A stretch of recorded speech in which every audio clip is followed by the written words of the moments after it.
না, কিচ্ছু নেই। করোনা কমলে পরীক্ষা হবে, পরীক্ষা স্থগিত রাখা হয়নি।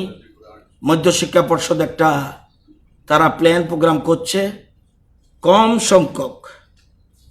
সংখ্যক সাবজেক্ট, মেজর সাবজেক্টগুলিকে নিয়ে কিভাবে করা যায় তারা একটু চিন্তা ভাবনা করছে।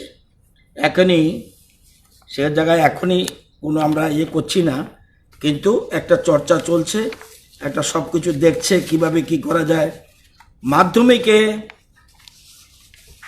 আগামী দিনে প্ল্যানিং এরকম চলছে, এখনই বলা ঠিক নয়, তবুও একটু আইডিয়া দিয়ে রাখছি।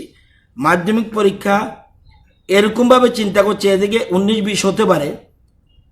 মধ্যশিক্ষা পর্ষদ চিন্তা করছে শুধুমাত্র ইংলিশ সায়েন্স ম্যাথ নিয়ে একটা পরীক্ষা করা যায় কিনা। করোনার গ্রাফটা যদি কমে যায় সেক্ষেত্রে এরকমভাবে চিন্তা করছে, কিন্তু তারিখ মধ্যশিক্ষা পর্ষদ আগেই বলেছে, আমরা স্থগিত করার সময় বলেছে 15 দিন আগে নোটিশ দেবো। আমরা বোধহয় এর আগেই নোটিশ দিতে পারবো। করোনাকে আমরা পরাভূত করব এবং দলমত নির্বিশেষে এগিয়ে আসা উচিত। করোনাকে আমরা পরাভূত যাতে করতে পারি সেই জন্য আমাদের চেষ্টা থাকবে, আমরা সেইভাবে এগুচ্ছি। এবং 12-এর ক্ষেত্রেও মেজর সাবজেক্ট 12-এর ক্ষেত্রে একটু অসুবিধা আছে, সেখানে আর্টস সায়েন্স কমার্স ভাগ করা আছে, একটু জটিল পদ্ধতি।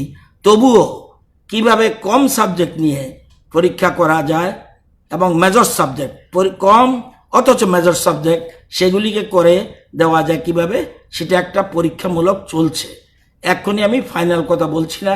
মধ্যশিক্ষা পর্ষদের সাথে প্রাইমারি আলোচনা হয়েছে, এটার অধিকার মধ্যশিক্ষা পর্ষদের। তবুও আবার পরশুদিন তাদের সাথে বসার একটা পরিকল্পনা আছে, এতটুকু বলবো, এর বেশি কিছু বলার। কিন্তু এখনই মাধ্যমিক উচ্চ মাধ্যমিক পরীক্ষা হবে, এই জায়গাটা পরিষ্কার। কবে হবে, কখন হবে, কি সাবজেক্ট নিয়ে হবে সেগুলি পরে বিস্তৃত নোটিফিকেশন আকারে জানানো হবে। না।